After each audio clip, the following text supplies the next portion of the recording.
Mesdames et messieurs, bonsoir et bienvenue à ce 7 Info. Le dernier rapport du RENLAC a dévoilé encore les institutions les plus corrompues du Burkina Faso. Le peloton de tête est resté fidèle à sa réputation portée par la police municipale. Au même moment, le procès de l'affaire détournement de fonds au ministère de l'Action humanitaire bat son plein. Le foncier aussi montre son lot de révélations. La lutte contre la corruption et sur tous les fronts, ça sera le premier sujet de cette info. Hors de nos frontières, les militaires français installés au Tchad vont refaire leur baluchon pour regagner Paris.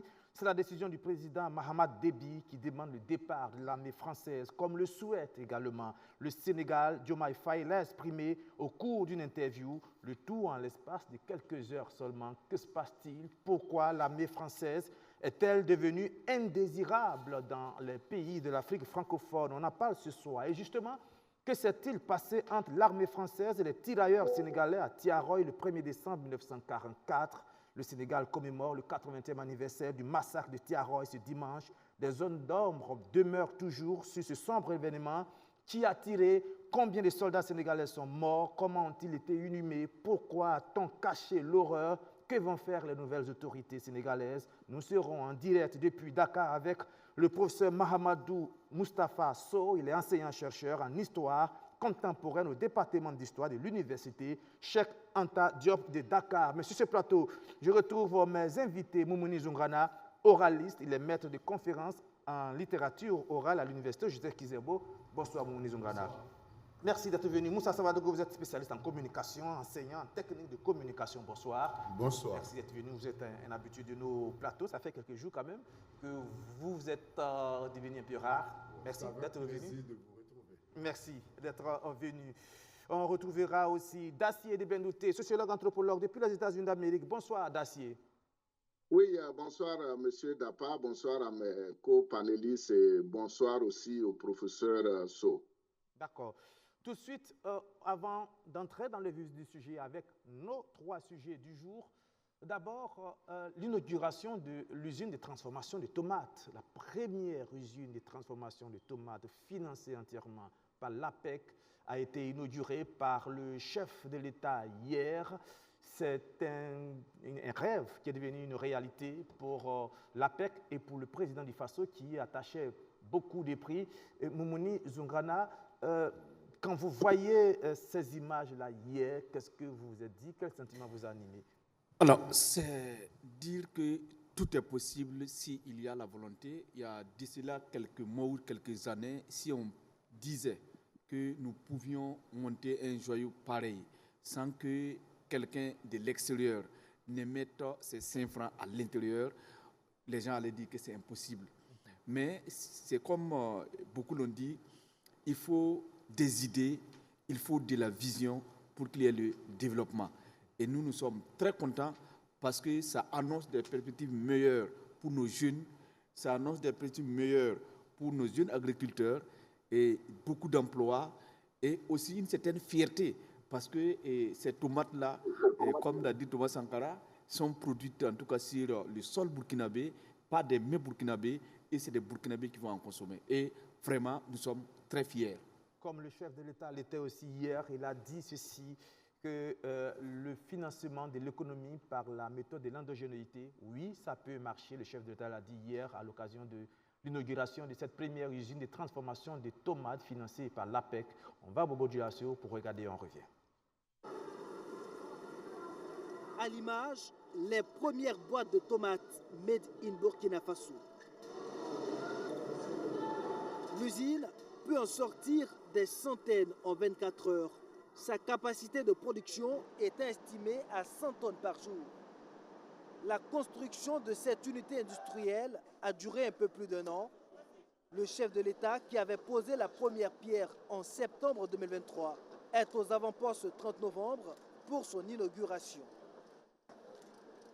Pour le capitaine Ibrahim Traoré, cette infrastructure est un symbole fort de la vision d'un développement endogène et inclusif du Burkina Faso. Aujourd'hui, c'est un grand jour.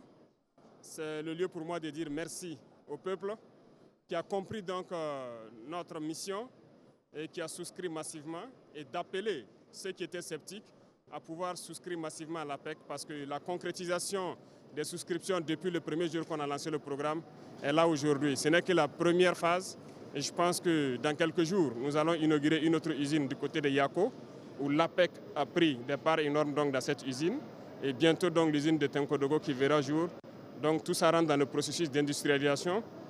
Ça ne peut que nous rendre fiers et très heureux donc, de la marche qui a été comprise par le peuple. Cette usine de transformation de tomates va générer 180 emplois directs permanents et 3000 emplois indirects, indique le directeur général de l'Agence pour la promotion de l'entrepreneuriat communautaire APEC. Dénommée Société burkinabé de tomates, cette unité industrielle vient aussi résoudre les difficultés de conservation auxquelles font face les producteurs. L'entrepreneuriat communautaire est viable, estime le chef de l'État qui invite une fois de plus les Burkinabés à se l'approprier.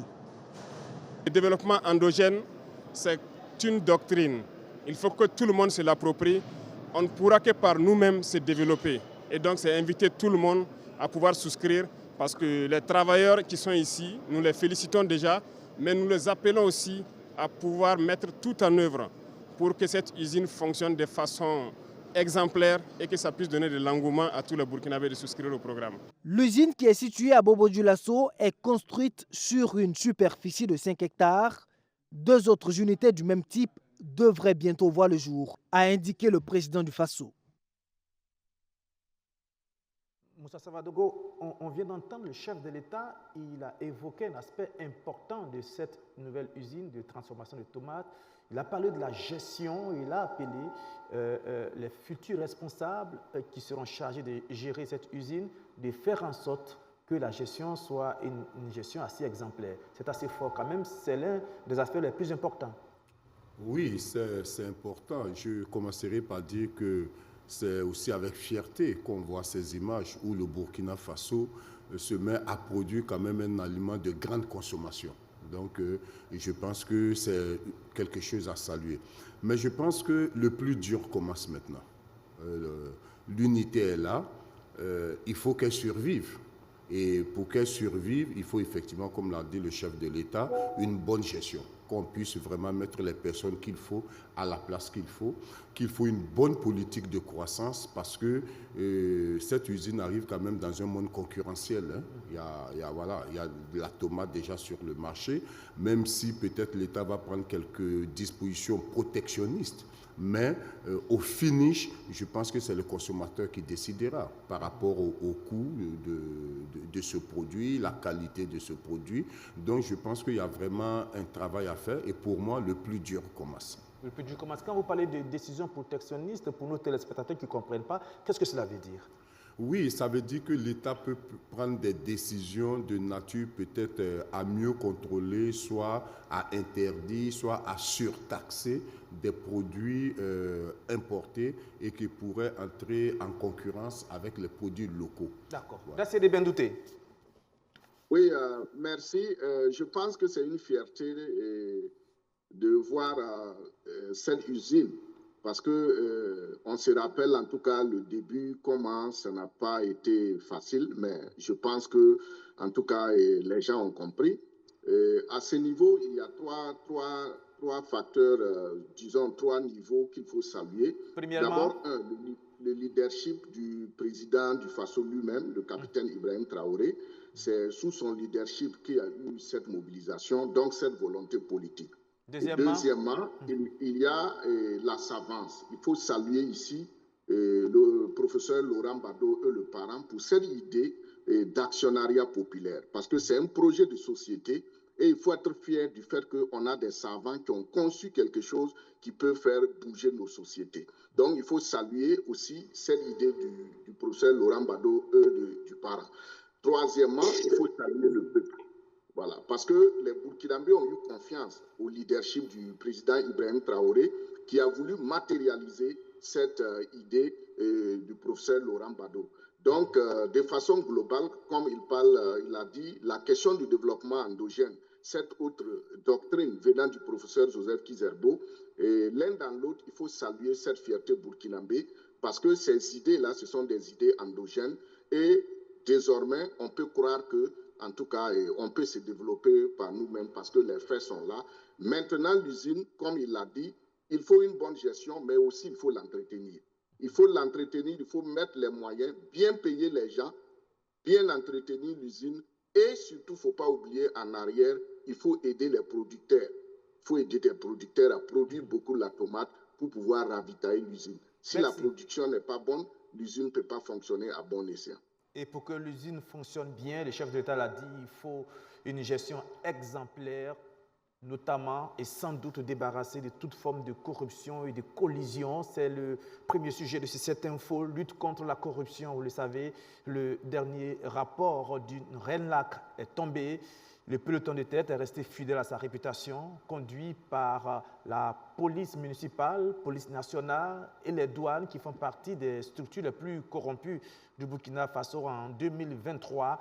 On regarde la divulgation des résultats de l'enquête du RENLAC et on revient pour débattre. Cette année encore, c'est la police municipale qui vient en tête du peloton des services les plus corrompus au Burkina Faso. C'est ce que révèle le rapport 2023 sur l'état de la corruption au Burkina Faso du RENLAC, réseau national de lutte anticorruption. Et comme au classement de 2021, la police municipale est suivie par la douane et la police nationale qui occupent respectivement la 2e et la 3e position. La DGTTM, Direction générale des transports terrestres maritimes, qui occupait la 5e place en 2021, prend la 4e place. Le secteur de la santé, quant à lui, passe du 6e rang en 2021 au 5e en 2023. Ces résultats peu reluisants trouvent leur explication dans le manque de sanctions à l'endroit des contrevenants, selon Sagado Nakanabo, secrétaire général du RENLAC. Lorsque on a des dénonciations, lorsqu'on a des preuves, les sanctions-là ne sont pas à la hauteur des fautes qui sont commises. Les juges, notamment les juges de 2e niveau de juridiction, ont tendance à dire qu'il faut préserver l'emploi des coupables, de telle sorte qu'ils prennent toujours à minima les mesures. Quand on prévoit une fourchette de sanctions, ils prennent toujours les bonnes inférieures et systématiquement, ils les assortissent de sursis, à savoir, c'est comme si pratiquement on les a pas sanctionnés. Le phénomène de la corruption a la peau dure au Burkina Faso, certes, mais pour le RENLAC, son indice de perception, de façon générale, connaît une baisse en 2023. L'indice synthétique de perception de la corruption, ISPC, calculé à partir de la perception des enquêtés sur la fréquence et l'évolution du phénomène, est donc passé de 71 points en 2021 à 40 points en 2023, ce qui représente une baisse de 31 points. Néanmoins, en ce qui concerne les expériences pratiques de corruption vécues par les usagers de l'administration publique, le phénomène reste constant, malgré une légère baisse enregistrée en 2023. On note une similitude entre les résultats de 2023 et ceux de 2015, ce qui pourrait traduire l'espoir nourri par nos populations en termes de changement dans les périodes de transition politique. Que ce soit à l'exécutif, à la justice ou encore au législatif, un changement de paradigme s'impose. Et pour inverser la tendance, le RENLAC recommande ceci. Le RENLAC exhorte les 3 pouvoirs à garantir l'effectivité des libertés individuelles et collectives, tant indispensables à l'exercice de la veille citoyenne en matière de lutte contre la corruption. En ce qui concerne les acteurs non étatiques, ils sont appelés à poursuivre le contrôle citoyen de l'action publique en renforçant les dénonciations, les interpellations et les actions judiciaires contre les faits de corruption. Le sondage 2023 sur la perception de la corruption a concerné 2883 personnes reparties dans 13 villes du pays, dont 12 chefs-lieux de région hormis Dori et Puitenga. La période de collecte de données s'est déroulée du 17 novembre au 9 décembre 2023.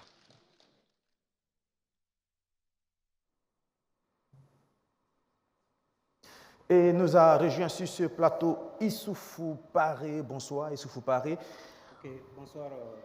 Vous êtes chargé des études et des enquêtes au RENLAC, le réseau national de lutte anticorruption.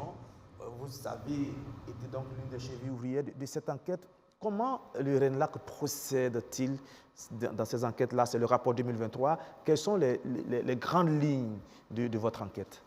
Ok, merci bien pour l'occasion que vous nous donnez pour expliquer un peu le travail que nous faisons. Il faut dire que le rapport, déjà, il y a la partie sondage, c'est composé de 2 grandes entités. Il y a une partie qui est composée du sondage, il y a une partie qui est composée d'une revue de documentaire qui est faite pour pouvoir alimenter en tout cas la lutte contre la corruption au cours de l'année. Maintenant, voilà, les revues documentaires. Voilà. Oui. Pour ce qui est du sondage, voilà, parce que c'est ça qui attire beaucoup l'attention. Alors que la grosse partie, c'est vraiment la revue documentaire, où il y a beaucoup d'informations. Et il faut dire qu'on fait un sondage, c'est les méthodes classiques qu'on utilise. Voilà. Pour ce qui est du sondage du RENLAC, on utilise les méthodes de quotas. Et nous utilisons les quotas marginaux et qui part de l'hypothèse qu'il faut faire en sorte que l'échantillon qu'on va tirer soit une photoréduction de la population meilleure. Donc nous avons pris les données du dernier recensement, la structure de la population issue du dernier recensement, et nous avons constitué notre échantillon sur la base de cette structure-là. Et les données sont collectées auprès des populations dans les 13 chefs-lieux de région, plus la ville de Pouitenga. D'accord. Pour le classement des structures les plus corrompues, c'est le résultat des sondages seulement ou c'est le résultat des sondages et des revues de littérature? Bon, pour ce qui est du classement, c'est le résultat des sondages. Le sondage. Et pour 2023, il donne quoi? Pour 2023, c'est un classement tristement célèbre, mais on va le faire. Ok, bon, on a la police municipale, on a la douane, on a la police nationale. Dans l'ordre, voilà. Premier, police municipale, deuxième douane, deuxième police nationale. Voilà, qui sont les résultats de 2023. 2023, voilà, qui viennent en tête. Il faut dire que pour le classement, nous essayons depuis 2021, voilà, et nous prenons en compte les expériences concrètes, c'est ce que nous utilisions avant, voilà, et pour faire le classement des services. Et nous avons intégré 2 autres dimensions, c'est-à-dire la perception et les montants. Voilà, qui sont mieux parce que les gens, quand le rapport sort, les gens disent bon. Mais est-ce que la perception est toujours vraie? Une perception elle peut être biaisée. Est-ce que la perception est toujours réelle? Bon, la perception, je dirais que c'est comme quand vous avez un feu, vous voyez la fumée, vous ne voyez pas le feu, mais vous voyez la fumée qui sort. Voilà, donc ça vous indique qu'il y a un feu quelque part. D'accord. Voilà, donc généralement, les phénomènes qui sont difficiles à saisir, voilà, et les perceptions, les enquêtes d'opinion permettent en tout cas de révéler. Comment, au niveau de RENLAC, vous expliquez que ce sont toujours les mêmes structures qui viennent en tête quand on fait le classement des structures les plus corrompues? Ok, bon, comment on explique que c'est les mêmes structures qui viennent? Bon, c'est malheureusement ce qu'on constate, puisque c'est des données qui viennent des populations. Voilà, et c'est ce que les populations vivent au quotidien. On pourra peut-être dire que peut-être que les populations sont beaucoup en contact avec ces structures-là. Voilà, et naturellement, dans les enquêtes, ça ressort comme les structures qui sont les plus fréquentées, mais aussi les structures aussi où ils ont rencontré le plus de cas de corruption. Voilà, donc peut-être c'est ça. C'est ça qui pourrait expliquer. Voilà. Mais bon, peut-être aussi que c'est peut-être l'absence d'action aussi concrète pour pouvoir venir à bout du phénomène de la corruption. Parce qu'on a connu des services qui étaient classés et qui ont travaillé et qui nous ont approchés, qui ont travaillé, qui ont vraiment reculé dans le classement. On a constaté, on peut citer le cas de Carrefour. Voilà, l'année en 2021. Ça veut dire que vos résultats produisent aussi des effets. En 2021, ils n'étaient même pas classés. Ah bon. Donc c'est pour dire que bon, quand il y a des actions concrètes aussi, ça permet en tout cas d'améliorer le score. Voilà, peut-être que pour les prochains classements, la douane ne sera pas aussi classée parce que le nouveau directeur général de la douane a implémenté plusieurs mesures, notamment des dématérialisations des différents services au sein de la douane. Peut-être que dans l'année prochaine, ça va avoir son effet. On attend de voir. Voilà. Moumouni Zongada, rapidement. Alors, je pense que c'est vraiment triste parce que chaque année, c'est le même classement avec les mêmes majors à peu près. Et ça nous interpelle tous. Parce que l'ENLAC fait un travail formidable depuis des dizaines et des dizaines d'années, mais la situation ne semble pas changer. Et à la limite, ça devient contre-productif parce que tout simplement, c'est comme si le fait de tenir le peloton de la classe dans le domaine de la corruption au Burkina Faso n'a pas d'effet. On fait le classement, mais il n'y a pas de sanction qui suit. Donc, ça nous interpelle tous. Et je pense que ce n'est pas dû au fait que ce soit le policier burkinabé ou le douanier burkinabé pris individuellement qui semble être l'enfant le plus corrompu du Burkina. Je pense que c'est un problème même dans ces différents corps-là. Il y a un problème structurel qui est là, qu'il va falloir corriger. Et là, à l'issue de ces résultats, à mon avis, on devait quand même trouver une solution structurelle et essayer de voir comment, en tout cas, on peut arriver à parer cette situation pour qu'on puisse quitter cette zone un peu inconfortable. Parce que ça nous fait pas honneur. Merci, c'est vrai, c'est inquiétant, mais moi, je me pose une question. C'est que ces structures qui ont été épinglées, comme on l'a dit, ce n'est pas la première fois. La question que je me pose, c'est pourquoi ça ne bouge pas. Dans certains secteurs, ça a bougé, comme vous l'avez dit. Et là, pourquoi ça ne bouge pas? Et je pense qu'à partir du moment où c'est un phénomène national, il faudrait que d'autres acteurs aussi jouent leur partition, à commencer déjà par l'État, parce que ce sont des structures étatiques et tout ça. Donc, renforcer le contrôle, peut-être. Voilà, le contrôle, peut-être même le recrutement et tout. L'autre élément, il y a un acteur important et je pense que le premier responsable du RENLAC l'a dit, c'est le comportement de la justice aussi. Quand il explique que, voilà, pour des raisons peut-être pas allant dans le sens de l'intérêt général, la justice ne sévit pas comme il se doit. Je pense que la justice est interpellée ici. Donc, je pense qu'effectivement, il faudrait que la justice aussi fasse quelque chose. Sinon, elle sera vue comme celle-là qui pourrait, parce que dans un État... Une forme de complicité. Voilà, une forme de complicité passive. Et je ne crois pas que ce soit l'intention de la justice. Mais là, puisqu'elle est interpellée, et je pense qu'il faut qu'elle joue son rôle pleinement. Dacier Bendouté. Oui, merci. Je pense que, comme je l'ai dit toujours, ce rapport que le RENLAC présente, ça n'aura pas d'effet si le RENLAC ou la LCE, par exemple, ces structures-là n'ont pas droit de poursuite. C'est-à-dire, eux-mêmes, ils peuvent poursuivre quelqu'un pour des questions de corruption. Voilà. Donc, moi, c'est ma première solution. Et avant cela aussi, j'aimerais les féliciter pour le travail abattu chaque année parce que ça permet quand même d'aider le Burkina dans la lutte contre la corruption et même ça donne certains indicateurs à l'extérieur du pays qui montrent que le Burkina sérieusement a pris sérieusement en compte la question de la lutte contre la corruption. Donc c'est un secteur, une structure qu'il faut saluer. Maintenant, en ce qui concerne les différentes institutions qu'on indique, moi je pense que le problème réside dans l'administration. Et quand je dis l'administration, je veux dire qu'ici, il va falloir qu'on informatise, on scientifise l'information et l'administration policière, douanière, parce que c'est le fait qu'il n'y a pas trop de matériel informatique. Par exemple, à la douane, il faut qu'on arrive à faire certaines choses du point de vue technique comme il le faut, selon en tout cas le contexte technologique d'aujourd'hui. Voilà, tout ne devait plus être manuel ou mécanique. Il faut vraiment structurer ces institutions-là. Voilà, donc c'est la première solution. Maintenant, au niveau de la justice, c'est vrai, et ce qu'ils ont relevé, et on peut critiquer la justice, on peut aussi tourner un regard vers la justice. Mais comme je l'ai dit ici une fois, le problème même, ce n'est pas la justice. Le problème réside dans les lois. Voilà. Parce que les lois qu'on a votées, là, c'est ça la police, la gendarmerie et la justice, elles suivent. Maintenant, qu'est-ce qu'il faut prendre comme loi pour réorganiser nos États et de lutter contre la corruption? C'est pourquoi le débat se mène au niveau de l'Assemblée.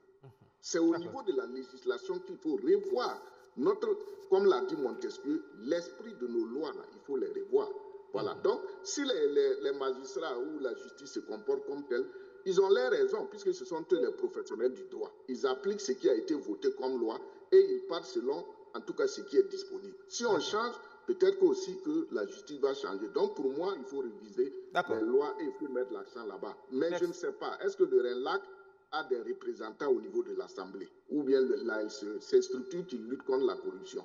Est-ce qu'elles sont capables de proposer des projets de loi ou bien elles ont des représentants à l'Assemblée?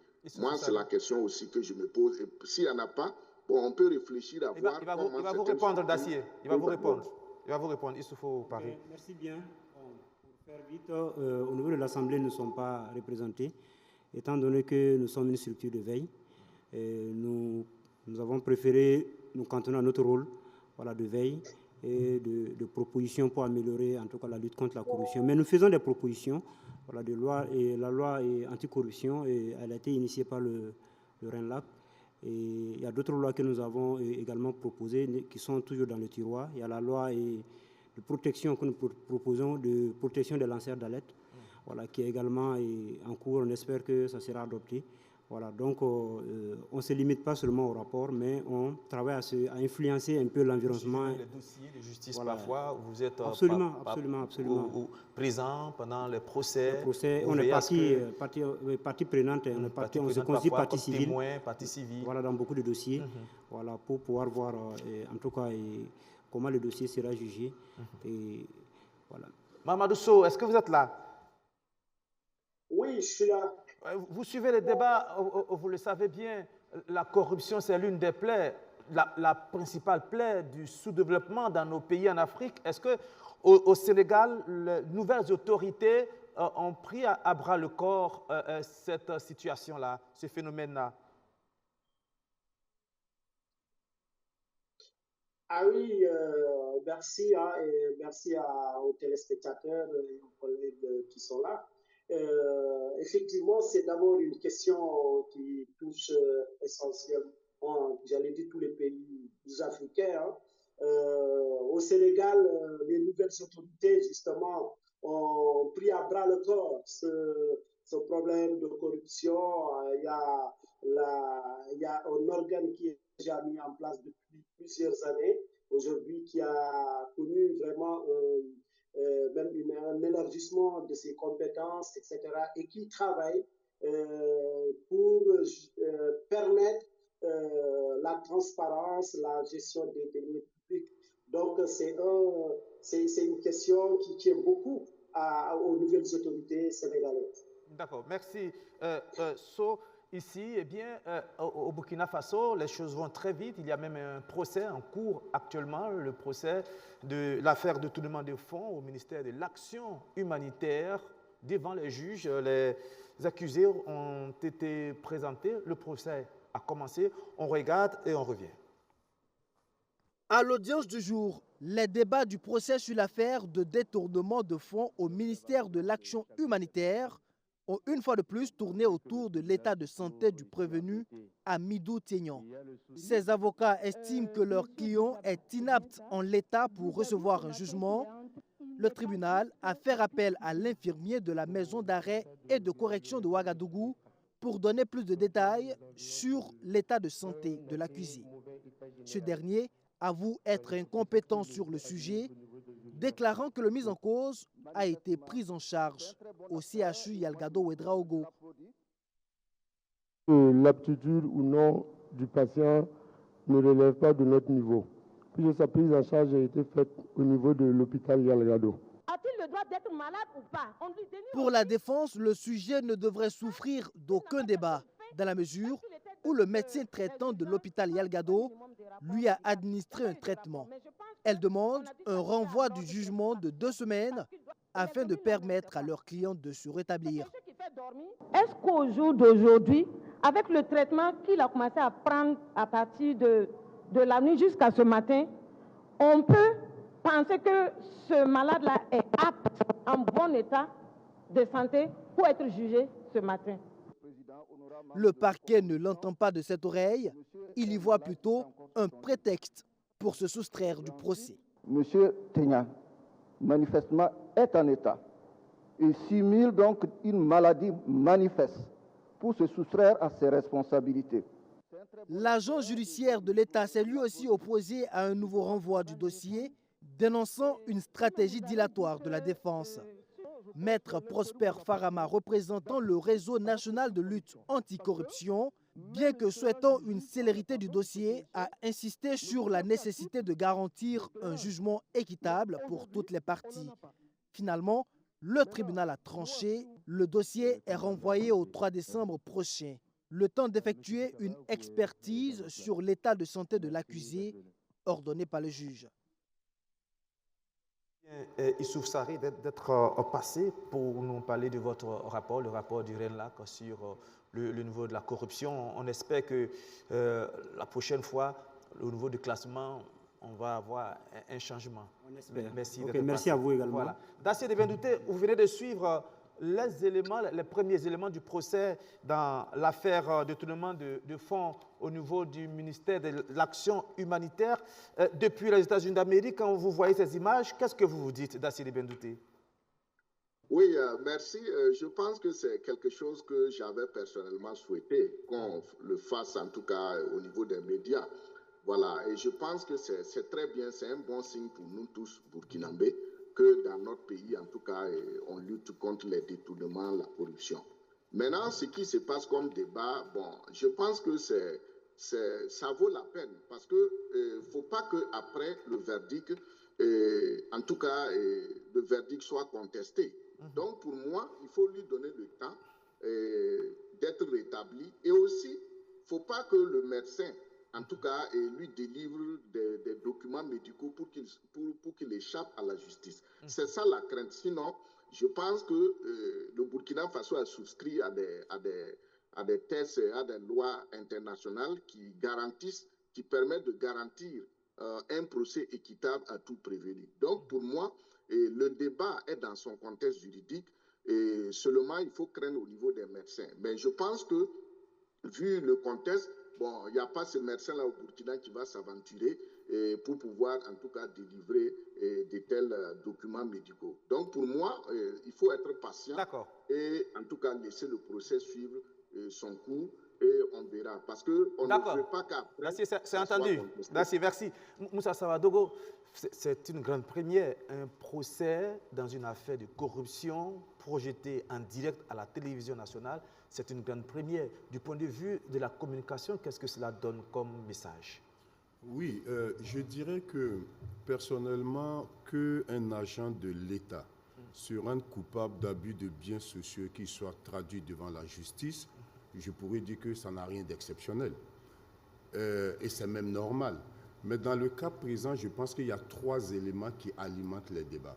Le premier, c'est la somme, 3 milliards. Je pense que c'est quand même assez colossal. Le deuxième, c'est que c'est la personne qui a porté cette information sur la place publique, le chef de l'État lui-même, avant que la justice ne s'en saisisse.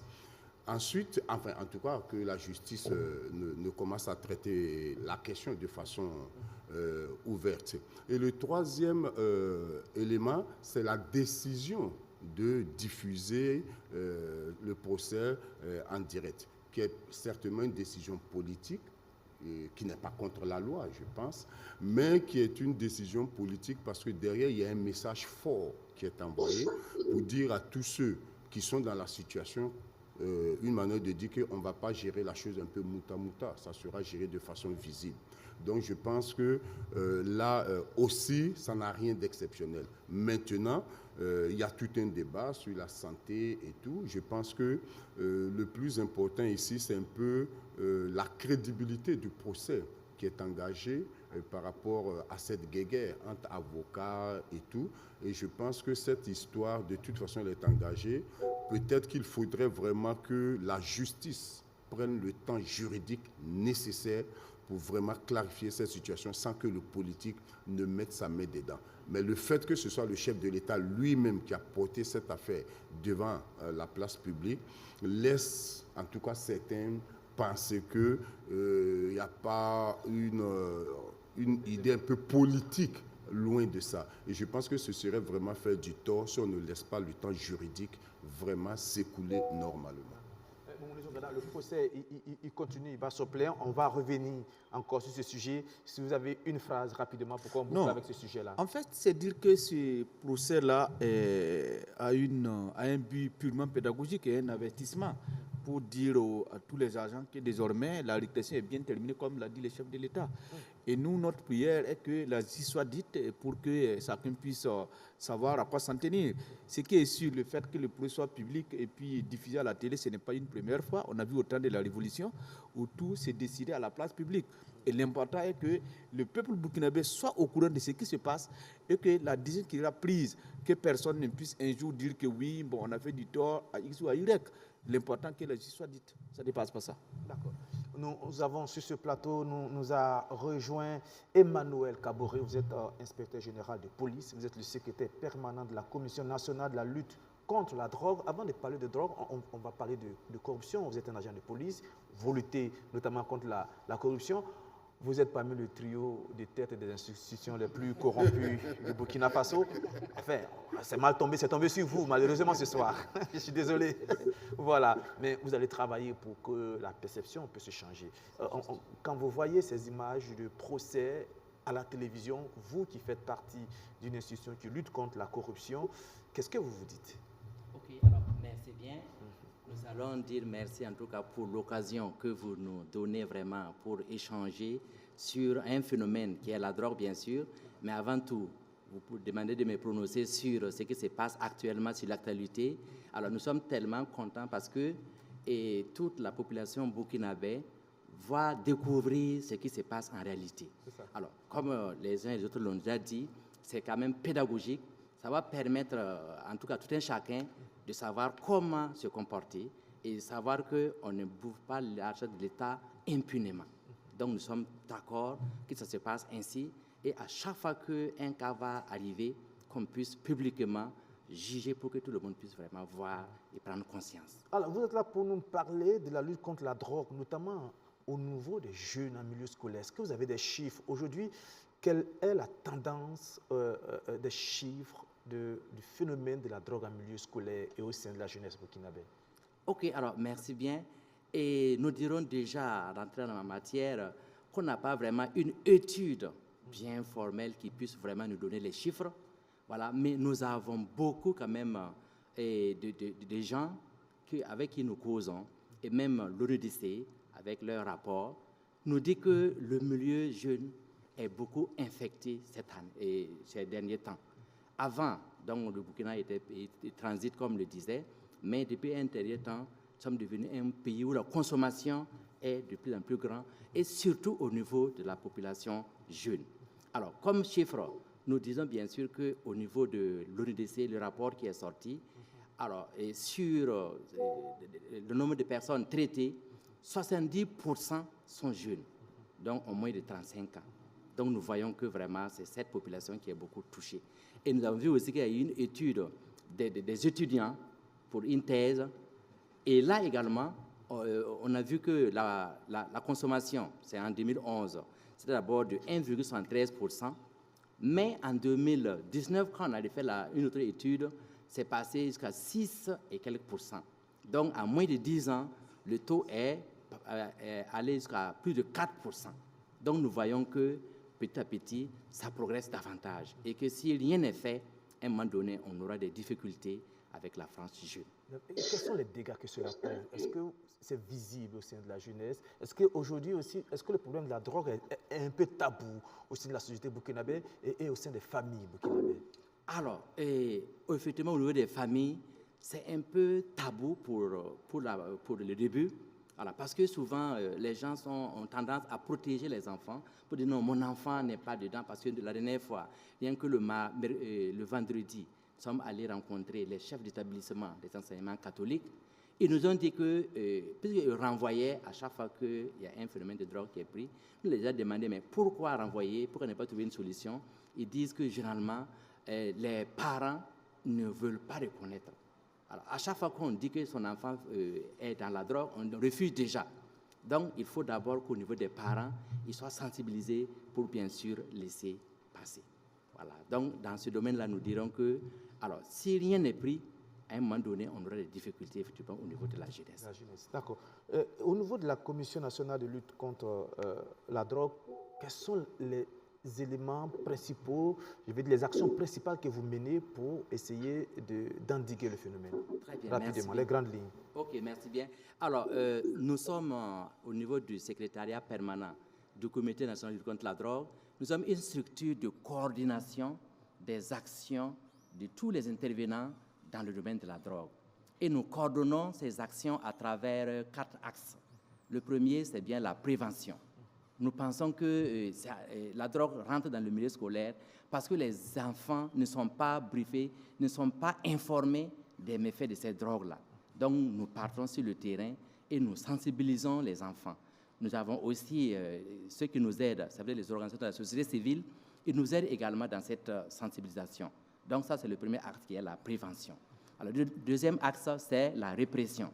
Là, on a les corps, en tout cas les forces de défense et de sécurité. On a la douane en tête, on a la police nationale, la gendarmerie, et les GSP. Toutes ces forces-là vont au combat contre la drogue. Effectivement, ils font des saisies. Et là, nous avons quand même des résultats. Et en 2023, quand on a fait le point, bien sûr, à notre AG, on a saisi jusqu'à 317 tonnes de drogue en 2023. Alors, le deuxième, bien sûr. Et puis, on a aussi interpellé et envoyé en justice 377 personnes pour faire des drogues. Voilà. Au niveau, effectivement, du troisième axe, bien sûr, qui a la prise en charge, ça, c'est la santé. Alors, si un individu est vraiment dans la drogue, pour qu'il puisse en sortir, c'est difficile. Il faut que la santé puisse vraiment apporter des solutions pour qu'il puisse en sortir. Donc, on a la santé, bien sûr, qui est dans la troisième phase. Et là-bas, en 2023, on a pu quand même soigner, pris en charge 2114 personnes. Mais ça, c'est les résultats que nous avons pu obtenir. Il y a d'autres qu'on n'a pas pu obtenir, qu'on pourra aussi comptabiliser. Merci Alors, bien. Et oui, enfin, allez-y. Le quatrième axe, bien sûr, qui est la réinsertion sociale.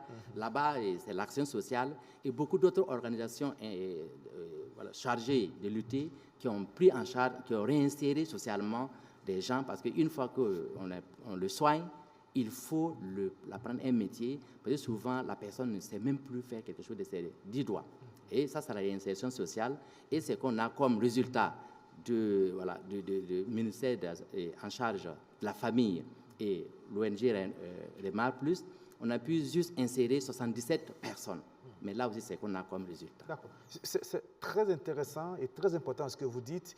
On va vous recevoir certainement dans une autre émission pour qu'on puisse vraiment s'étaler et interpeller les parents, comment les parents peuvent prendre le problème à bras le corps. Ce soir, on est très pressé, on va vous libérer. Vous êtes inspecteur général de police, secrétaire permanent de la Commission nationale de lutte contre la drogue. Emmanuel Kaboré, merci d'être venu sur ce plateau. Nous allons poursuivre avec le deuxième sujet de cette info. On est très en retard. Aujourd'hui, on n'aura que moins d'1 heure d'émission. Ce sont les instructions du Conseil supérieur de la communication qui demandent que toutes les émissions en direct ne durent pas plus de 56 minutes. Donc, on va courir. Le deuxième sujet de cette info, c'est la politique, c'est le départ de l'armée française du Tchad et du Sénégal, demandé par les présidents de ces deux pays, Mahamadou et Moussa Savadogo. Je suis tellement pressé.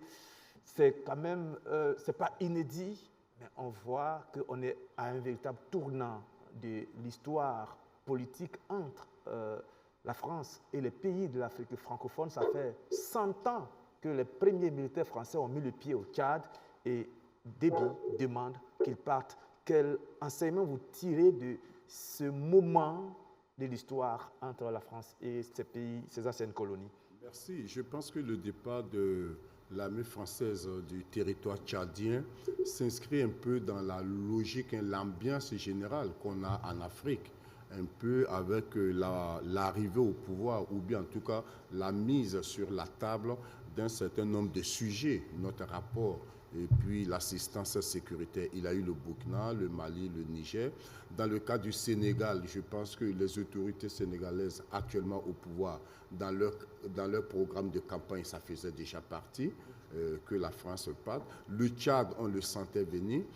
Mais la particularité du Tchad, c'est qu'il n'y a pas très longtemps, le Tchad semblait dire que l'armée française était toujours la bienvenue au Tchad. Il a eu même une rencontre entre les deux pays. Il a eu, où la partie française a même dit officiellement que les Tchadiens sont toujours d'accord pour que l'armée reste.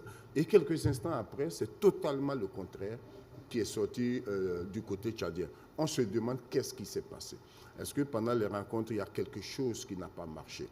Bon, pour le moment, on ne peut que spéculer en attendant que peut-être que les historiens viennent nous éclaircir sur un certain nombre de choses, mais j'ai ouï dire de la part de certains analystes que le comportement de la justice française contre le président tchadien même pourrait être pour quelque chose, parce que vous savez que le président tchadien fait l'objet de débats en France au sein de la justice pour bien mal acquis, etc. Est-ce que ça a participé un peu? Je ne sais pas.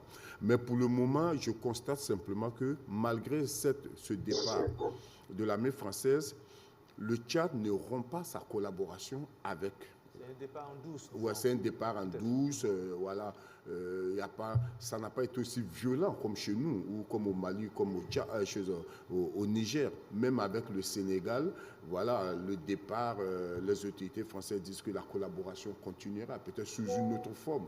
On a même entendu la partie française dire que ce n'est pas grave, parce que l'Amérique, la Chine et la Russie entretiennent de très bonnes collaborations avec les pays africains sans forcément une présence militaire. Donc, il faut redéfinir la coopération. Donc, on attend de voir ce qui va se passer. Mais comme je dis, c'est dans une ambiance générale et je pense que la France a intérêt à faire ces ruptures-là de façon douce. Sinon, elle pourrait être aussi violente comme le Burkina ou le Mali l'ont montré. Alors, Moustapha Sow, le Sénégal aussi a demandé par la voix de son président Diomaye Faye le départ de l'armée française du Sénégal à Dakar. Comment on vit cette annonce-là? Voilà, mais merci. Il faut dire que je voudrais déjà préciser que je suis en même temps le président de l'Association des historiens du Sénégal depuis août 2024. Et, cela dit, il est important de noter que ce n'est pas en vérité une surprise.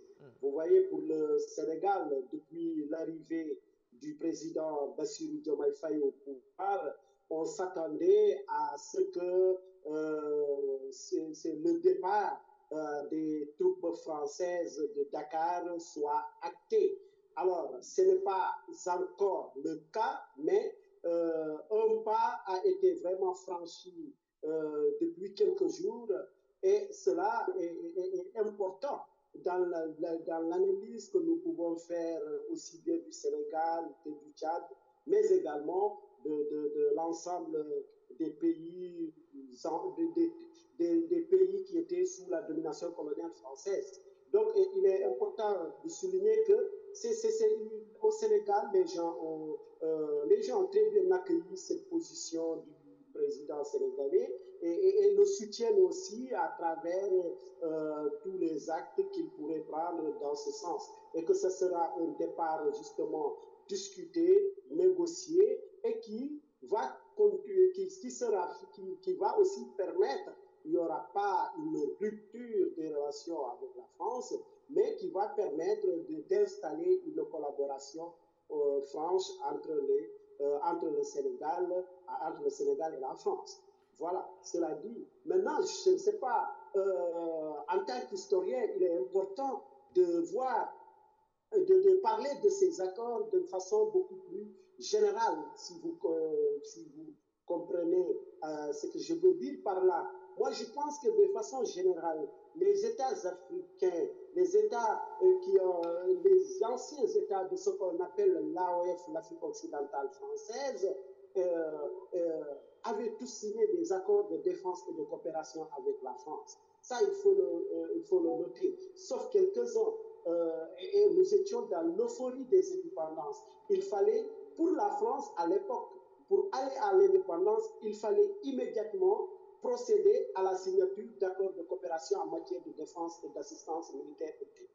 C'est pour cela que, si vous voyez bien, tous les accords de défense les accords de défense et ce que l'on appelle les accords d'assistance militaire et technique ont été signés quasiment à la même période. C'est au mois de juin 1960, au moment où tout le monde, tous ces États-là, les 15 États ont décidé d'aller à l'indépendance. Seuls, parmi les 15, par exemple, les 11 avaient signé ces accords. Par contre, le Burkina Faso, la Haute-Volta de l'époque, le Soudan français de l'époque n'avait pas signé ces accords de défense et de coopération. Même si la Haute-Volta, par exemple, signera ces accords de défense et ces accords, j'allais dire, d'assistance militaire et technique à partir de 1961. Donc, c'est à ce moment-là qu'il faut déjà revoir comment ces accords-là ont été signés, quel était leur contenu, et ce sont ces accords qui, par la suite, vont être à chaque fois revus dans le cadre de commissions mixtes entre le Sénégal, entre la France et ces différents pays-là. Donc, il y avait des accords multilatéraux, des accords bilatéraux. Donc, ce sont les mêmes accords qui évoluent. Et il était temps aujourd'hui que l'Afrique engage enfin ce que moi j'appelle la seconde décolonisation de l'Afrique occidentale française. La première décolonisation, elle a eu lieu dans les années 60 et depuis quelques années, tout laisse à croire qu'il y a une seconde décolonisation qui est en cours au Mali, au Burkina, au Niger, au Sénégal, au Tchad et comme au Gabon, etc. Donc, il y a une ambiance générale qui est là, qu'il faudrait impérativement prendre en compte et qui détermine qu'aujourd'hui, la France va fondamentalement et obligée, elle est obligée, aujourd'hui, elle a perdu l'initiative historique, aujourd'hui, elle est obligée justement de revoir ses relations avec les États africains, francophones. Merci. Donc, ce départ des bases militaires françaises va sans doute permettre à la France aussi d'offrir à la France l'occasion, la possibilité d'affronter son passé et de refonder ses relations avec les Africains. Merci bien, Moustapha Sow. Ce que vous dites est très intéressant. Je vais vous présenter des excuses doublement. D'abord pour vous avoir arraché la parole alors que vous n'avez pas fini. Et puis, je vous présente mes excuses parce qu'on ne pourra pas aborder le troisième thème sur Tiaroy. Nous sommes pris par le temps, je vous ai dit. Il y a des nouvelles consignes du Conseil supérieur de la communication qui nous interdit de faire des émissions au-delà de 56 minutes. Mais je vous fais la promesse, et on va régler ça avec la rédaction, que dimanche prochain, on va consacrer une grande partie de notre émission de cette info à ce sujet-là, parce que c'est un sujet important. Vous avez parlé de deuxième phase de décolonisation des pays de l'AOF. On vous invitera dimanche prochain pour parler en long et en large de ce sujet et on parlera aussi, ça me tient à cœur, de ce qui s'est passé à Tiaroy. C'est un événement important pour que les jeunes Africains puissent comprendre comment ces événements-là ont eu lieu. Cela fait 80 années maintenant. Donc, Moustapha Sow, toutes mes excuses, je vous présente mes excuses et dimanche prochain, je vous le promets, on vous recevra pour qu'on puisse en discuter et de Tiaroy et des relations entre la France et ses anciennes colonies. Merci d'être venu, merci pour votre patience, je suis vraiment, vraiment désolé. Merci beaucoup, à dimanche prochain. D'accord, à la semaine prochaine, merci bien. Merci, Moumouni Zungana, on a fini, il est l'heure, sinon on va se faire taper sur le doigt. Voilà, c'est fini, merci bien d'être venu. Dacier de Bendouté, on ne pourra pas vous avoir ce soir, c'est fini, on n'a qu'une heure, on verra comment on va régler ça la prochaine fois. Merci Dacier, merci à vous, chers téléspectateurs, d'être restés jusqu'à cette heure. Au revoir et puis à demain. Moi, je vous présente le journal demain. Ça sera 30 minutes, je pense que ça, on les a. Bonsoir, au revoir.